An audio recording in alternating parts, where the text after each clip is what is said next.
Hi everyone, welcome back to smart study channel. कैसे हैं आप सब? स्टूडेंट्स, आपके एग्ज़ाम्स चल रहे हैं अभी, जैसे इग्नू के एमए हिस्ट्री के।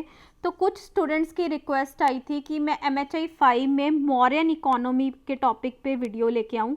तो हम जल्दी से मौर्यन इकोनॉमी का टॉपिक डिस्कस कर लेते हैं। हो सकता है आपके एग्ज़ाम में आपको इस पे क्वेश्चन मिल जाए। ठीक है, तो जो भी इंपॉर्टेंट पॉइंट्स हैं वो अभी हम यहाँ पे डिस्कस कर लेते हैं। ठीक है, तो फ्रेंड्स, अगर मौर्यन इकोनॉमिक स्ट्रक्चर की बात करें, सबसे पहले आपको आपके आंसर में सोर्सेज मेंशन करने होंगे कि कौन कौन से सोर्सेज से we come to know about Mauryan economy. ठीक है, किन सोर्सेज से हमें मौर्यन इकोनॉमी का पता लगता है।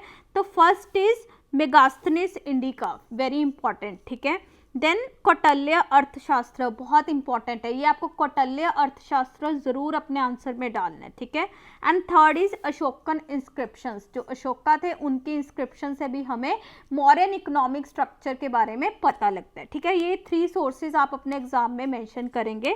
ठीक है, उसके बाद अब अगर हम इकोनॉमिक स्ट्रक्चर की बात करें तो आपको पता है, देखिए मौर्यन इकोनॉमी जो थी, या मौर्यन आप बोल सकते हैं कि जो स्टेट थी, उसमें स्टेट का बहुत ज़्यादा इम्पॉर्टेंट रोल था। राइट, मौर्यन एम्पायर में स्टेट ही सब कुछ कंट्रोल करती थी, सेंट्रलाइज्ड कंट्रोल था स्टेट का।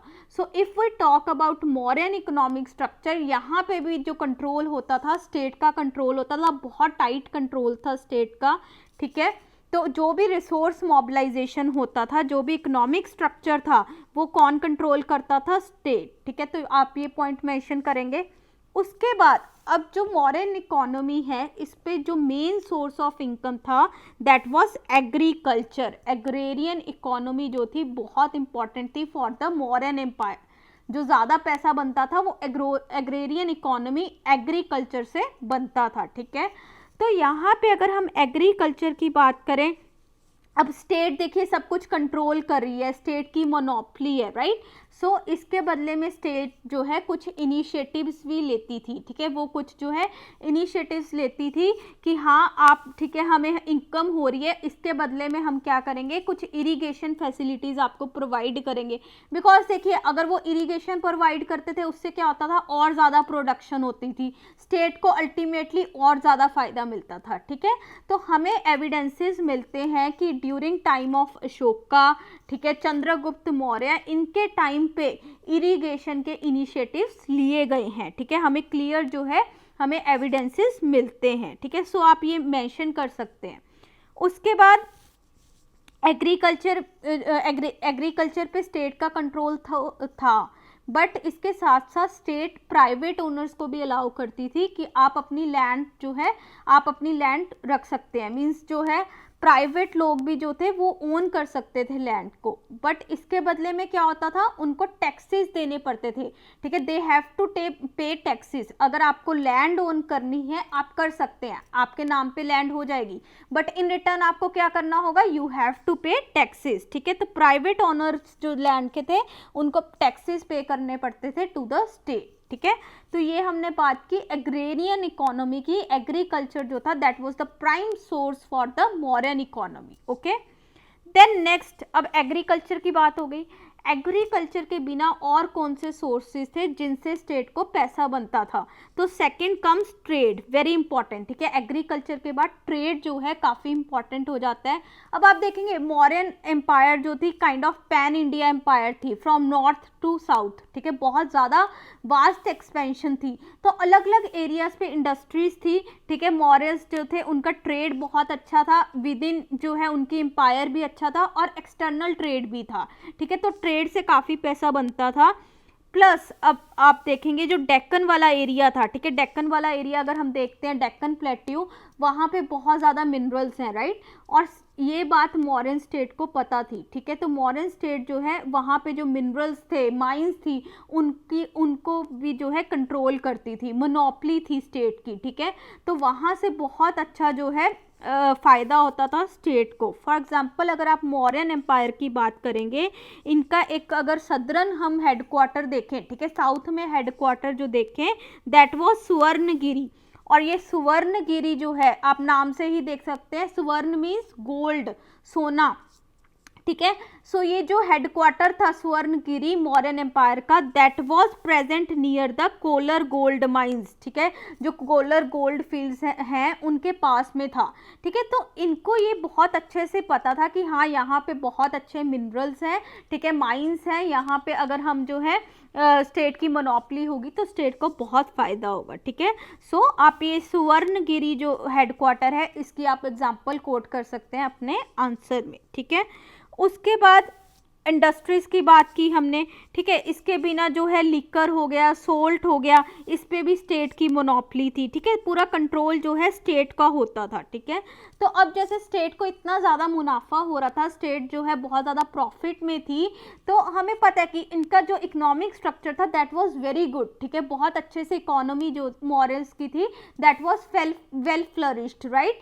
सो अब अगर इकोनॉमी अच्छी है तो ऑब्वियस सी बात है पैसा भी बढ़ेगा, राइट, ठीक है। तो हमें जो है हमें एविडेंसेस मिलते हैं कि ड्यूरिंग टाइम ऑफ मौर्यस जो कॉइन्स थे, ठीक है, उनमें भी काफ़ी इंक्रीज हुआ, कॉइन्स के नंबर में जो सिल्वर पंच मार्क्ड कॉइन्स थे उनके नंबर में भी इंक्रीज होता है during the time of Mauryas, ठीक है। फॉर एग्जांपल अगर हम अर्थशास्त्र की बात करें, ठीक है, तो अर्थशास्त्र में कॉइन मिंटिंग की बात की गई है, ठीक है, कि हाँ स्टेट जो है कॉइन मिंटिंग करता था। फिर स्पेशल जो है ऑफिसर की बात हुई है कि रूपादर्शिका करके एक स्पेशल ऑफिसर था जिसके अंदर ये जो सारी कॉइन प्रोडक्शन थी वो मॉनिटर होती थी, ठीक है। तो यहाँ पे ये सारा पैसे का इंपॉर्टेंस बताया है, तो पैसा का अगर अच्छा आ रहा था तभी ये सारी चीज़ें होंगी, राइट, तभी जो है प्रॉपर ऑफिसर्स जो हैं असाइन किए हुए थे वहाँ पे। तो इन सब चीज़ों से हमें पता लगता है कि मॉडर्न टाइम के मॉरियंस के ड्यूरिंग जो है इकोनॉमिक स्ट्रक्चर बहुत सही था, स्टेट का पूरा प्रॉपर कंट्रोल था और इकोनॉमी जो थी दैट वाज वेल फ्लरिश्ड, ठीक है। तो ये डिफरेंट जो है एविडेंसेस हमें मिलते हैं।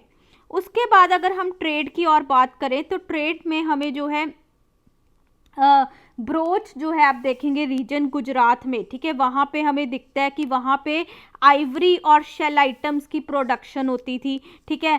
फिर उसके बाद अगर हम मथुरा की बात करें, अब देखिए ब्रोच जो है वो गुजरात में हो गया, राइट, एंड अगर हम मथुरा की बात करें दैट इज़ इन यूपी, तो यूपी में वहाँ पे जो है बीड्स का मैन्युफैक्चरिंग सेंटर था। तो अलग अलग रीजन्स में आप देखेंगे अलग अलग तरह की जो है प्रोडक्शन एक्टिविटीज़ होती थी ड्यूरिंग द मॉडर्न टाइम। तो ट्रेड जो था, प्रोडक्शन, मैन्युफैक्चरिंग, ये सारी जो एक्टिविटीज़ थी that were also important sources of income for the Mauryans, okay. उसके साथ हमने देखा पैसा बढ़ रहा था तो स्पेशल ऑफिसर्स भी रखे हुए थे, ठीक है, और सारा कंट्रोल कौन करते थे? स्टेट करती थी, ठीक है। उसके बाद फिर एक्सटर्नल ट्रेड भी बहुत अच्छा था, ठीक है। इंटरनल ट्रेड तो हमने देखा ही, एक्सटर्नल ट्रेड भी बहुत अच्छा था मौर्यन एम्पायर का। फॉर एग्जांपल हमें अर्थशास्त्र में जो है रेफरेंस मिलता है टू शिपिंग अंडर ऑफिसर नवध्यक्ष, ठीक है, हमें ये रेफरेंस मिलता है अर्थशास्त्र में कि वहाँ पे कोई शिपिंग ऑफिसर भी होता था कॉल्ड नवध्यक्ष। अब शिपिंग की तो इसी तरह ज़रूरत पड़ रही है ना अगर एक्सटर्नल ट्रेड होता होगा, ठीक है, तो हमें वो चीज़ पता लगता है। Similarly if we talk about Megasthenes, ठीक है, मेगास्थनीज में भी हमें पता लगता है, मेगास्थनीज का जो इंडिका वर्क है उसमें भी हमें पता लगता है कि स्टेट की मोनोपोली थी ऑन द शिप बिल्डिंग। तो ये सारी एक्टिविटीज़ जो है हमें दिखाती हैं कि during modern time there was external trade also, ठीक है, एक्सटर्नल ट्रेड था and it was at good scale, okay. तो ये सारा हुआ इंटरनल और एक्सटर्नल ट्रेड का। तो अभी एग्रीकल्चर हो गया, ट्रेड हो गया, मैन्युफैक्चरिंग हो गया, ठीक है। इसके बिना स्टेट को और कहाँ से पैसा आता था? अनदर सोर्स इज टैक्सेस, जो लोग टैक्सेस पे करते थे उनसे भी स्टेट को इनकम होती थी, ठीक है। डिफरेंट टाइप ऑफ टैक्सेस जो है हमें रेफरेंसेस मिलते हैं during Mauryan time. For example भागा, बली, ठीक है, उसके बाद वाटर टैक्स, ठीक है, इस तरह से अलग अलग टैक्सेस का हमें रेफरेंस मिलता है जिससे स्टेट को इनकम होती थी, ठीक है। तो 3 मेन सोर्सेज थे, एग्रीकल्चर, ट्रेड एंड टैक्सेस, ठीक है। तो ये फ्रेंड्स हमने डिस्कस किया टॉपिक मौर्यन एम्पायर का, मौर्यन इकोनॉमिक स्ट्रक्चर का, वेरी इंपॉर्टेंट आपके एग्जाम में आ सकता है और सिंपल टॉपिक है, ठीक है। आप ऐसे ही जो है सोर्सेज को मेंशन करना एंड उसके बाद जो है आप एग्जाम्पल्स मेंशन कर सकते हैं कि एग्रीकल्चर में हमें चंद्रगुप्त मौर्य के टाइम पे जो इरिगेशन फैसिलिटीज़ थी उनका पता लगता है, ठीक है। ट्रेड के आप एग्जांपल्स दे सकते हैं कि हाँ इंटरनल ट्रेड था, हमें पता लगता है, ठीक है। अलग अलग इंडस्ट्रीज आप मेंशन कर सकते हैं। एक्सटर्नल ट्रेड का आपको रेफरेंस मिलता है अर्थशास्त्र में। एंड देन टैक्सेस, ठीक है, डिफरेंट टाइप ऑफ टैक्सेस थे, ठीक है। तो ये आपका टॉपिक हुआ फ्रेंड्स मॉडर्न इकोनॉमी का। एक बार आप जल्दी से रिवीजन कर लीजिए, एग्जाम में अगर आपको क्वेश्चन आता है तो आप ये पॉइंट्स वहाँ पे इजीली लिख सकते हैं। तो चलिए आज का वीडियो हम यहीं एंड करते हैं, मिलते हैं जल्दी नेक्स्ट वीडियो में। Till then bye bye, all the best for your exams.